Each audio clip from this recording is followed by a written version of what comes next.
Hi everyone, welcome back to my channel, and today we'll be discussing about the LG C1, my long-term review. Personally, what I've owned for the last 4 years. So I've put in nearly 16,000 hours on this TV. And as you can see from the settings as well, 16,000 plus hours have been clocked on it. And just for reference, when companies tell you that this TV is going to last you 10 years, 15 years, whatever it is, that's basically done on an 8-hour scale. So if you go as per the time scale, I've nearly used it for 5.5 years as per usage. And I wanted to talk about my experience with this OLED. Are there any issues? And yes, there has been one issue, which I'll talk about. And basically, has the picture degraded over time, the brightness or even pixelation for that matter?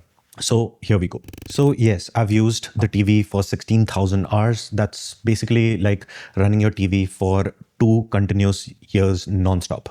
Or if you want to cut it to the 4 years that I've used it, I've basically used it for 12 hours every day. So safe to say, in terms of usage, I haven't left any stone unturned. Now this TV I've used for gaming. I have a PC connected to it. I've used it for OTT, watching movies and content and whatnot. So there's a mixture of static logos as well as static HUDs all over the screen. But my settings are basically what saved me. So we're going to talk about the number one issue, which is plaguing possibly every OLED and which is plaguing your mind as well. So burn-in. No, there has been no burn-in. There has been no dead pixel or a cluster of pixels dead. No issues whatsoever. But there's a reason for that. I haven't abused my TV. I have used it consciously, and that is all because of my settings. But before we dive into the settings of what I use, I just want to talk about the picture quality. When the LG C1 came out, it was the gold standard for picture quality, and it still is. The colors are excellent. The viewing angles are phenomenal. And I have used it sitting right across, like in front of the TV, as well as at extreme angles of about 60 to 70 degrees. And when you compare it to other TVs, it just performs beautifully. There are a few corrections that I had to do. It is overly blue when you put it out of the box. So you do need to adjust the blueness of it, maybe put in a red a little bit, put in a red tint, or toggle the reduce blue light button. So that helps. And the filmmaker mode is very, I would say, accurate. And with the other settings, the AI-based settings, I generally turn that off. That usually gives the soap opera effect, especially while watching cinema. And with the game optimizer mode, I had to adjust the black and white levels a little bit, or keep on switching between different modes from RPG to FPS and standard. Different black levels for different ones of them. So yeah, there is a little bit of tweaking to be done, but nothing of concern. Out of the box, it looks, I would say, 90%. You're getting the reference grade picture. The 10% you need to adjust a little bit. And coming to my usage, the way I use it for my bedroom. And in my bedroom, I basically have every light source I can control, because I knew the TV isn't bright. It's definitely not bright. I cannot use this TV in my living room because the living room is big and it has a lot of light sources pointing directly at the TV, and sometimes I can't even control them, especially during daytime. But with my room, I can control the light sources.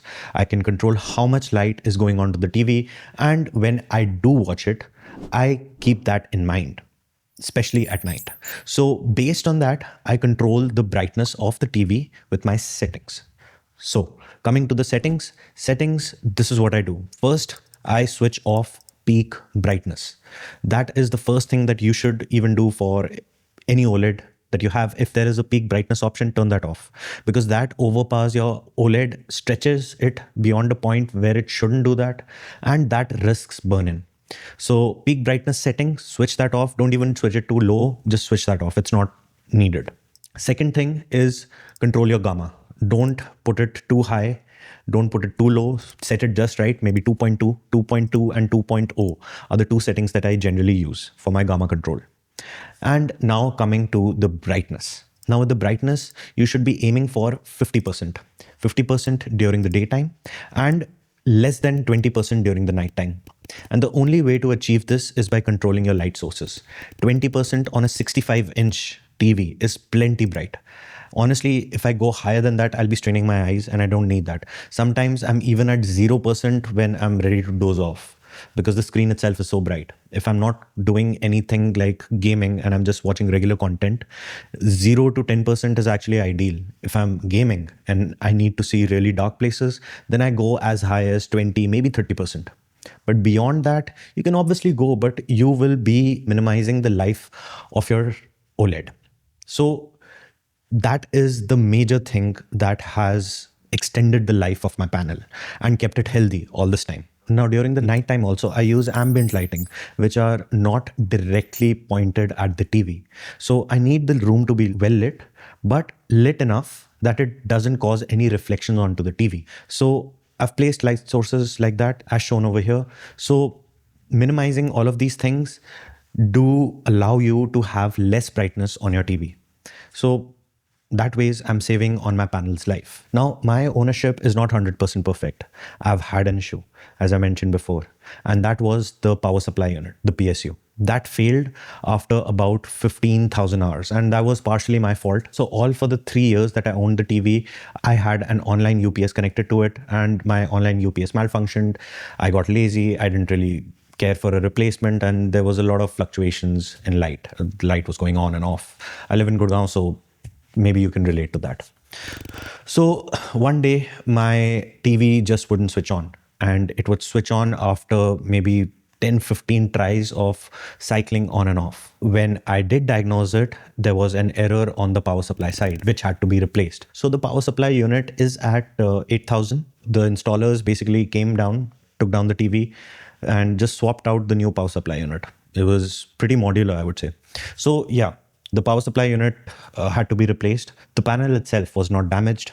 And yeah, that's the only flaw I've had in an otherwise perfect TV. So summing up, my verdict based on my 16,000 hour of usage of the LG C1, it's a top tier TV. It has everything that I need for my experience to be top notch. It has 120 hertz refresh rate. It's got G-Sync.